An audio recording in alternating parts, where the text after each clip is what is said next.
தீபாவளி திருநாளை ஆலடிப்பட்டியான் ஸ்வீட்டோடு கொண்டாடுங்கள். சென்னையின் மோஸ்ட் லவ்ட் பிராண்டுடன் உங்கள் தீபாவளி தித்திக்கட்டும். தீபாவளி பொருட்கள் வாங்க ராமநாதபுரம் பஜார் பகுதியில் திரண்டுள்ள பொதுமக்கள் தொடர்பான தகவல்களுடன் செய்தியாளர் சோனைமுத்தன் இணைகிறார். சோனைமுத்தன், ராமநாதபுரத்தை வரைக்கும் எப்படி தயாராகி கொண்டிருக்கிறது தீபாவளி பண்டிகைக்கு? அங்க இருக்கக்கூடிய பஜார் பகுதி எப்படி காட்சி அளிக்குது? நேயர்களுக்கு விவரிங்க. வணக்கம். அதாவது தீபாவளி பண்டிகையை முன்னிட்டு இன்று ராமநாதபுரத்துல பஜார் பகுதியில மாவட்டத்தின் பல்வேறு பகுதிகளிலிருந்து ஏராளமான பொதுமக்கள் தங்களுக்கு தேவையான பொருட்களை வாங்குவதற்காக தற்போதே குவிந்து இருக்கிறார்கள். குறிப்பாக 1000க்கும் மேற்பட்ட பொதுமக்கள் பல்வேறு பகுதிகளிலும் குவிந்து தங்களுக்கு தேவையான வீட்டு உபயோகப் பொருட்கள் மற்றும் ஜவுளிகள், பட்டாசுகள், இனிப்புகள், ரெடிமேட் பொருட்கள் உள்ளிட்டவைகளை வாங்குவதற்காக ஆர்வமுடன் குவிந்து வருகின்றனர். கடந்த 2 தினங்களாக மழை பெய்ததினால அந்த வியாபாரிகள் மற்றும் பொதுமக்கள் மிகுந்த சிரமம் அடைஞ்சாங்க.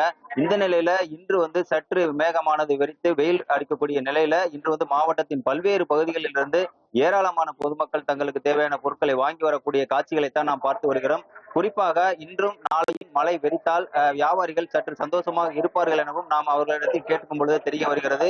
இது குறித்து பேசுவதற்காக நம்மோடு அந்த சாலையோர வியாபாரியான நபர் ஒருவர் நம்மோடு இருக்கிறார். அவரிடம் பேசலாம். சார் வணக்கம். இப்ப இந்த வியாபாரங்கள்லாம் எப்படி இருக்கு? எப்படி இருக்கு வியாபாரம்? சுமாரா போயிட்டு வியாபாரம். நீங்க என்ன வியாபாரம்? ஜவுளி நைட்டி பாவாரம் அந்த மாதிரி வியாபாரம். மழை நேற்று மழை பெஞ்சு வியாபாரம் எல்லாத்துக்குமே பாதிப்பா இருக்கு. இன்னைக்கு ஓரளவு இருக்கு, ஓரளவு வியாபாரம் பார்த்துருக்கு. நாளைக்கு ஓரளவு இருக்கியா வியாபாரத்தை முடிச்சு வீட்டுக்கு போகணும். பணம்லாம் எப்படி வட்டிக்கு வாங்கி பணம்லாம் வட்டிக்கு வாங்கி போட்டு அது முதல்ல எடுத்தா போதுங்க, லாபமே வேணும். குறிப்பாக அவர் சொல்லும் பொழுது இந்த 3 தினங்களுக்காக மட்டுமே வட்டிக்கு வாங்கி இந்த தொழிலை செய்து வருவதாகவும், மழையின்றி இருந்தால் மட்டுமே தங்களுடைய வாழ்வாதாரம் என்பது மேம்படும் என்பதும் தெரிவித்திருக்கிறார். இது போல அருகில் இருக்கக்கூடிய ஒரு ஃபேன்சி ஸ்டோரில் நாம் நின்று கொண்டிருக்கிறோம். இது குறித்து அந்த ஃபேன்சி கடை இருக்கக்கூடிய அந்த நபரிடம் பேசலாம். சார் வணக்கம். இப்ப இந்த வியாபாரமானது கடந்த ஆண்டை விட இந்த ஆண்டு எவ்வாறு இருக்கிறது? அது குறித்து உங்களுடைய கருத்தை பதிவு பண்ணுங்க. கடந்த ஆண்டை விட இந்த ஆண்டும் பரவலாக இருக்கு. ஆனா அந்த மழையின் காரணமாக கொஞ்சம் அப்பப்ப வியாபாரங்கள் கொஞ்சம் நலிவடைந்து இதாகுது. வானிலை ஒரு நாள் நல்லா இருந்துச்சு அப்படின்னா நல்லா இருக்கும். இன்னும் இன்னைக்கு ஒரு நாள், நாளைக்கு ஒரு நாள், 2 நாள் தான் இருக்கு. இது நம்ம கை கொடுச்சுன்னா கொஞ்சம் வியாபாரிகள் எல்லாருமே தப்பிப்பாங்க. ரோட்டோர வியாபாரிகளும் சரி, கடைகளும் சரி, எல்லாருமே கொஞ்சம் இதா இருக்கும். வியாபாரம் பார்க்கறதுக்கு கொஞ்சம் இதா இருக்கும். விலைவாசிகளை பொறுத்தளவு ஜிஎஸ்டினால நமக்கு எல்லாம் நல்ல நன்மைகள் தான் ஏற்பட்டிருக்கு. பொறுத்தளவு கம்பெனி பொறுத்தளவு ப்ராடக்ட் பூரா பார்த்தீங்கன்னா எம்ஆர்பி பூராமே குறைஞ்சிருக்கு. அதே மாதிரி கவரிங் ஐட்டம் எல்லாமே ரேட்டு குறைவாக தான் இருக்கு. முதல்ல போன வருஷம் இந்த வருஷம் கொஞ்சம் குறைவாக இருக்கு. அதனால நமக்கு ஆதாயங்கள் மக்களை பொறுத்தளவு கடந்த ஆண்டோட இந்த ஆண்டு இன்னைக்கு கூட்டம் எப்படி இருக்கு? நாளைக்கு தீபாவளி, இன்னைக்கு எப்படி கூட்டம் ஆனா கொஞ்சம் கம்மியா தான் இருக்கு. இன்னைக்கு தீபாவளிக்கு 2 நாள் முடியும் போது கூட்டம் அதிகமா இருக்கணும். ஆனா கொஞ்சம் கம்மியா தான் இருக்கு இன்னைக்குள்ள நல்லா போய் பார்க்கும்போது. அவர் கூறியது போலவே இந்த ஜிஎஸ்டி குறைப்பு என்பதனாலேயே சற்று விலைவாசி என்பதும் குறைந்திருக்கிறதாக அந்த தகவலானது நமக்கு கிடைத்திருக்கிறது.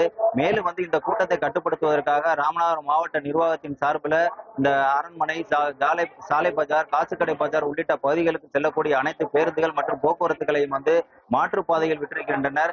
இன்று நாளை மறுதினம் தீபாவளியை முன்னிட்டு இன்று முதலே பொதுமக்கள் தங்களுக்கு தேவையான அந்த பொருட்களை வாங்கி ஆர்வமுடன் வாங்கக்கூடிய காட்சிகளைத்தான் நாம் பார்த்து வருகிறோம். இன்று மட்டுமல்லாது நாளை ஒரு நாள் இருக்கக்கூடிய நிலையில நாளை இந்த பஜார் பகுதி முழுவதுமே பொதுமக்களுடைய தலைகளாகத்தான் தெரிய வரும். கள விவரங்களை விவரித்தமைக்கு நன்றி சோனைமுத்தன். ஒரு பக்கம் மக்கள் தீபாவளி பண்டிகையை கொண்டாடுவதற்கு தயாராகி கொண்டிருக்கிறார்கள் அப்படின்னா தென் மாவட்டங்களை பொறுத்த வரைக்கும், இன்னொரு பக்கம் மழையும் தன் பங்கிற்கு வேலையை செய்து கொண்டிருக்கிறது. அதனால பொதுமக்களுக்கும் சில இடங்களில் சிரமம் இருக்கிறது, வியாபாரிகளும் சிரமம் அடைந்திருக்கிறார்கள். மழை பொழிவினால கூட்டம் கம்மியாக வருது அப்படிங்கிற ஒரு விஷயமும் அவங்க சொல்றாங்க. பார்க்கலாம் வானிலை நமக்காக வைத்திருக்கக்கூடிய சர்ப்ரைஸ் என்ன அப்படிங்கிறது போக போகத்தான் தெரியும். தீபாவளி திருநாளை ஆலடிப்பட்டியான் ஸ்வீட்டோடு கொண்டாடுங்கள்.